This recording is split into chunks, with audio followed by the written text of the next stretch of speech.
एडगेट अभ्यास पुस्तिका कक्षा 8 सामाजिक विज्ञान अध्याय 4 के प्रश्नोत्तर हल करेंगे। अध्याय 4 का नाम है आदिवासी दीकू और एक स्वर्ण युग की कल्पना। चलिए बच्चों, हम इसके प्रश्नोत्तर देखते हैं। सबसे पहले प्रश्न नंबर 1 दिया है, कुछ समय के लिए खेती किए बिना छोड़ दी जाने वाली जमीन को कहा जाता है। ऑप्शन ए ऊसर, ऑप्शन बी परती, ऑप्शन सी बंजर, ऑप्शन डी दोमट। सही ऑप्शन है ऑप्शन बी परती। उत्तर में लिखेंगे ऑप्शन बी परती। अगला प्रश्न है प्रश्न नंबर 2, सुमेलित कीजिए। यानी इसमें हमें क्या करना है, मेल करना है, जोड़ी बनाना है। यहाँ पर देखिए ऑप्शन ए दिया है, ए वाला 1 नंबर, बी वाला 2 नंबर, सी वाला 3 नंबर और डी वाला 4 नंबर से मैच करना है। बी वाले में भी ऐसा ही दिया है, सी वाले में भी दिया है और डी वाले में भी ऐसे ही मैच करने की एक व्यवस्था दी हुई है। तो इसमें सही मैचिंग है ऑप्शन बी वाली। ए का मिलान करना है 3 नंबर से और बी का मिलान करना है 1 नंबर से, सी का मिलान करना है 4 नंबर से और डी का मिलान करना है 2 नंबर से। इस तरीके से ये जोड़ी बनाएंगे हम। तो यहाँ पर हमने उत्तर में बी वाले ऑप्शन को लिखा है, ए से 3 को मिलाएंगे, बी से एक को मिलाएंगे और सी से 4 को और डी से 2 को। चलिए बच्चों, हम आगे बढ़ते हैं। प्रश्न नंबर 3 पर आते हैं। सॉन्ग्स ऑफ द मैकल पुस्तक के लेखक हैं। Option A Verrier Elwin Shamrao Hivale, option B Adams, option C Smith and Jones, option D Ashley. उत्तर में लिखेंगे option A Verrier Elwin Shamrao Hivale. अगला प्रश्न देखते हैं प्रश्न नंबर 4 पर। झारिया और रानीगंज की कोयला खदानों में स्थित है। Option A Assam, option B Bihar, option C Mysore, option D Jharkhand. सही ऑप्शन है ऑप्शन बी बिहार। उत्तर में हम लिखेंगे ऑप्शन बी बिहार। चलिए बच्चों आगे बढ़ते हैं, 5वें प्रश्न पर आते हैं। संथाल विद्रोह खालिस्तान सन में हुआ था। ऑप्शन ए 1831 में, ऑप्शन बी 1855 ईस्वी में, ऑप्शन सी 1910 ईस्वी में, ऑप्शन डी 1940 ईस्वी में। तो उत्तर में लिखेंगे ऑप्शन बी 1855 ईस्वी। ये 1855 ईस्वी सही है। चलिए बच्चों आगे बढ़ते हैं। आगे हैं प्रश्न नंबर 6, रिक्त स्थानों की पूर्ति कीजिए। ए नंबर पर दिया है खालिस्तान में घूमंत खेती को खालिस्तान में लिखेंगे झूम खेती भी कहा जाता है।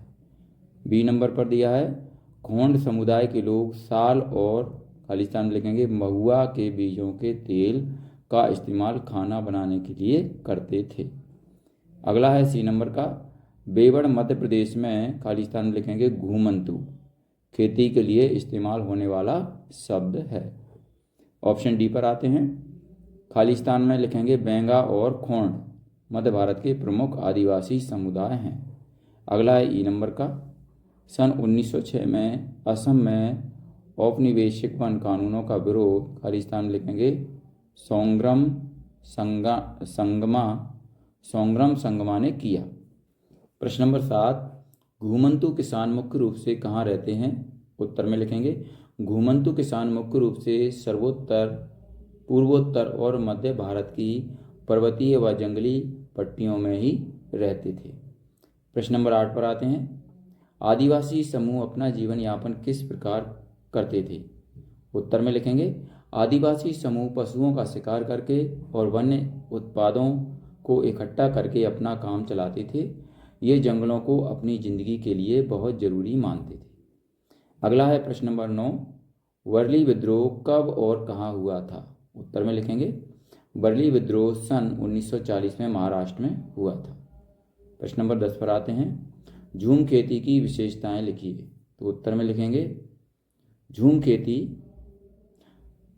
घूमंत खेती को कहा जाता था। इस तरह की खेती अधिकांशतः जंगलों में छोटे छोटे भूखंडों पर की जाती थी। ये लोग धूप लाने के लिए पेड़ों के ऊपरी हिस्से काट देते थे और जमीन पर उगी घास फूस जलाकर साफ कर देते थे। इसके बाद में घास फूस के जलने पर पैदा हुई राख को खाली जमीन पर छिड़क देते थे। इस राख में पोटास होती थी, जिससे मिट्टी उपजाऊ हो जाती थी। अगला प्रश्न है प्रश्न नंबर 11। आदिवासी महाजनों और व्यापारियों को अपनी मुसीबतों का जिम्मेदार क्यों मानते थे? तो उत्तर में लिखेंगे, जो चीज़ें आसपास पैदा नहीं होती थीं उन्हें हासिल करने के लिए आदिवासियों को खरीद फरोख्त भी करनी पड़ती थी। इसकी वजह से वे कभी कभी व्यापारियों और महाजनों पर आश्रित हो जाते थे। व्यापारी बेचने की चीज़ें लेकर आते थे और भारी कीमत पर चीज़ें बेचते थे। सूदखोर महाजन भी आदिवासियों को कर्जा तो देते थे, लेकिन उसका ब्याज बहुत ज़्यादा होता था। इस तरह बाजार और वाणिज्य ने आदिवासियों को कर्ज और गरीबी में धकेल दिया था। लिहाजा वे महाजनों और व्यापारियों को बाहरी शैतान और अपनी सारी मुसीबतों की जड़ मानते थे। चलिए बच्चों, प्रश्न नंबर 12 पर आते हैं। जनजातीय समूहों ने बिरसा का समर्थन क्यों किया? तो उत्तर में लिखेंगे, बिरसा का जन्म एक मुंडा परिवार में हुआ था। मुंडा एक जनजाति समूह है जो छोटा नागपुर में रहता है। बिरसा के समर्थकों में इलाके के दूसरे आदिवासी संथाल और उराम भी शामिल थे।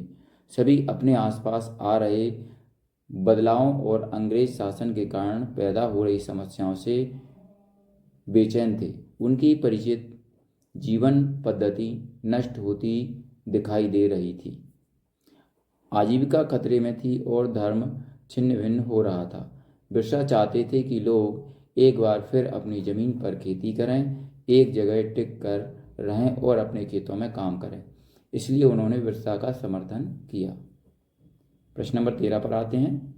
वन कानूनों का आदिवासी समूहों के जीवन पर क्या प्रभाव पड़ा?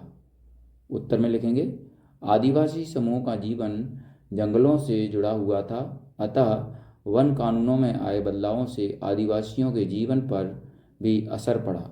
अंग्रेजों ने सारे जंगलों पर अपना नियंत्रण स्थापित कर लिया था और जंगलों को राज्य की संपत्ति घोषित कर दिया था।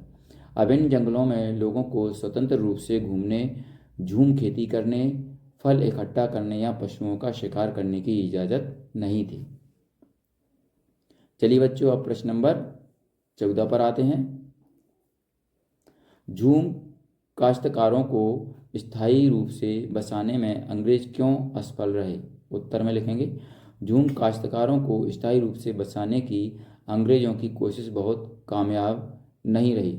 जहां पानी कम हो और मिट्टी सूखी हो, वहां हलों से खेती करना आसान नहीं होता, बल्कि हलों की मदद से खेती करने वाले झूम काश्तकारों को अक्सर नुकसान ही हुआ, क्योंकि उनके खेत अच्छी उपज नहीं दे पाते थे। इसलिए पूर्वोत्तर राज्यों के झूम काश्तकार इस बात पर अड़े रहे कि उन्हें परंपरागत ढंग से ही जीने दिया जाए।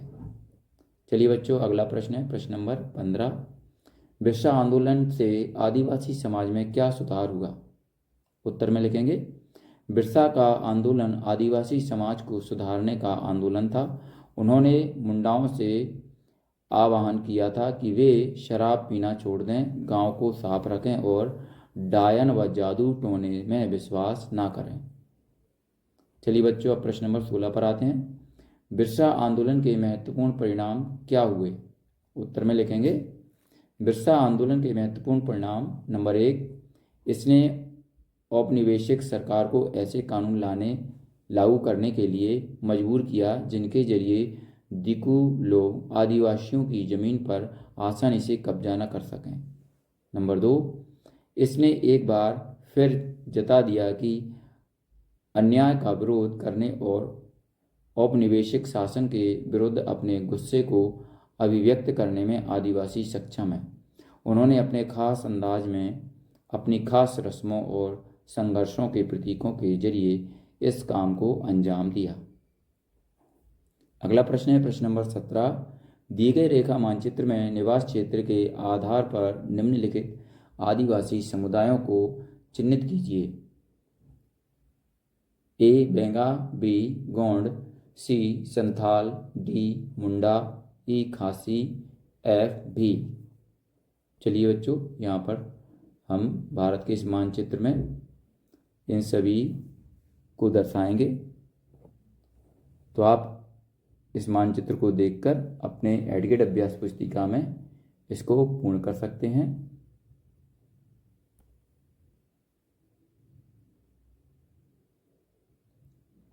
तो बच्चों, हमारा यहाँ पर ये अध्याय भी समाप्त होता है।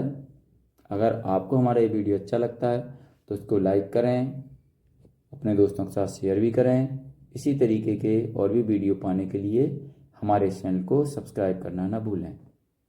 धन्यवाद।